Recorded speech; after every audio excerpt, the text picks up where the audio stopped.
You just moved $10,000 into a high-yield savings account earning 5% interest. It feels like the most responsible financial decision you've made all year. Ever wonder why that smart move everyone recommends might actually be keeping you broke?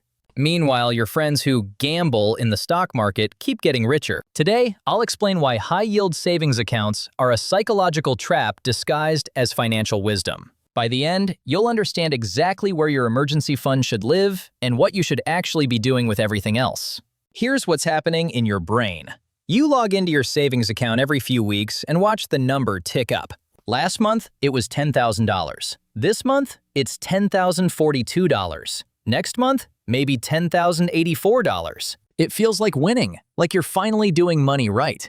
Your money is growing, you're being responsible, and you're definitely not one of those reckless people throwing cash into the stock market casino, right? Wrong. You're watching a magic trick, and the trick is making you feel good while your actual wealth slowly evaporates. Let's start with the obvious problem nobody wants to talk about. Your 5% interest isn't actually 5%. Inflation has been running between 3 and 4% for the past few years. Let's say inflation is sitting at 3% right now. That means your 5% interest is really only giving you 2% of actual growth in purchasing power. You're not earning 5%, you're earning 2%. It's like your boss giving you a 5% raise while rent goes up 3%. You got more money, but you can barely afford more groceries than you could last year. But here's where it gets wild. That 2% real return isn't even the biggest problem. The real killer is opportunity cost. And most people don't understand this until it's way too late. While your $10,000 is sitting in that high-yield account earning its 5%,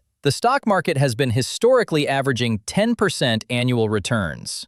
Some years it's up 20%, other years it's down 15%. But zoom out over 10, 20, 30 years, and it averages around 10%. That 5% difference doesn't sound like much until you see what it actually costs you. Let me put actual numbers on this. Take that $10,000 you just deposited. Leave it in your high-yield savings account for 10 years at 5% interest. You'll have about $16,000. Sounds pretty good, until you realize that same $10,000 invested in a low-cost S&P 500 index fund would be worth around $26,000. You didn't just miss out on a few percentage points. You missed out on 10,000 actual dollars. That's a used car. That's a year of rent somewhere cheap. That's the difference between retiring at 65 and retiring at 68. And the longer you wait, the worse it gets. Over 30 years, that gap isn't $10,000 anymore. It's closer to $150,000. Now you're probably thinking, but the stock market is risky. What if it crashes the day after I invest?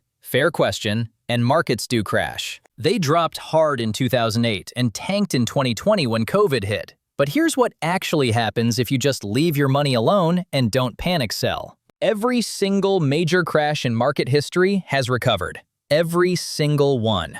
The people who lost money were the ones who sold during the crash. The people who got rich were the ones who kept contributing through the crash and waited it out. Think of it like this. Imagine you found a store that sells everything you normally buy, but once every few years they have a massive sale where everything is half off. Most people would lose their minds with excitement and stock up during the sale, right? But when the stock market goes on sale during a crash, everyone panics and runs away. You're getting the exact same companies, Apple, Microsoft, Amazon, at a discount, and your brain is telling you to bail. Meanwhile, the people who understand how this works are backing up the truck and loading up, while you're hiding your money under a mattress earning 0%. Here's what nobody mentions in those feel-good savings account articles. Banks love high-yield savings accounts because they're using your money to make way more than 5%. They take your deposit, loan it out at 7, 8, maybe 10% interest on mortgages and business loans, and pocket the difference. You're getting 5%, while they're making double that with your own cash. It's like letting someone borrow your car so they can drive for Uber. They give you $20 while they pocket $200. The psychology here is the real trap. High-yield savings accounts are designed to make you feel smart and safe. You check your balance, see it going up every month, and your brain releases a little hit of dopamine. Progress, growth, responsibility. But that feeling is exactly what keeps you stuck. You're so focused on watching your number go up that you're ignoring the fact that your purchasing power is barely moving. It's like being proud that you walked 3 miles on a treadmill while your friend who actually ran outside is now 6 miles away, and you're still standing in the same spot. This matters because time is the one thing you can't buy back. Every year you leave serious money in a high-yield savings account is a year of compound growth you'll never get back. Compound growth isn't just addition, it's multiplication. Your gains start making their own gains, and those gains make gains, and it snowballs. But you can't start the snowball from your couch. You have to actually push it down the hill and let physics do its thing. The difference between starting at 25 versus starting at 35 isn't just 10 years of contributions. It's 10 years of compounding that would have been working for you for the next 40 years. Here's the part that really stings. Every dollar you leave sitting in savings is a dollar that could be doubling every 7 to 10 years in the market. That $10,000 sitting at 5% will take about 14 years to double. That same $10,000 in index funds averaging 10% doubles in 7 years. After 14 years, your savings account has $20,000. Your index fund account has $40,000. Same starting amount, same time frame, double the actual wealth. So here's the actual smart move that nobody wants to say out loud because it doesn't feel as safe and cozy. Keep 3 to 6 months of living expenses in a high-yield savings account. That's your emergency fund.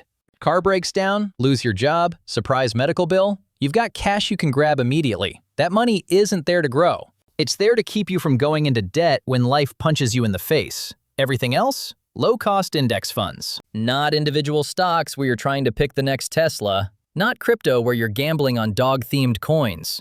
Just boring, reliable index funds that track the entire market. Yes, it's going to feel scarier at first.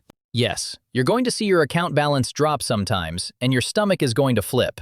Yes, you're going to wonder if you made a huge mistake when the market has a bad month. But here's the truth. Safe money that doesn't beat inflation isn't actually safe. It's just slow loss disguised as responsibility. It's like wearing a seatbelt in a car that's slowly filling with water. You feel secure, but you're still sinking. Real financial security comes from growing your wealth faster than inflation eats away at it. The system makes more money when you're scared. Banks profit when you park cash with them. Financial advisors with high fees profit when you think investing is too complicated to do yourself. The entire industry benefits from you believing that a high-yield savings account is the pinnacle of smart money management.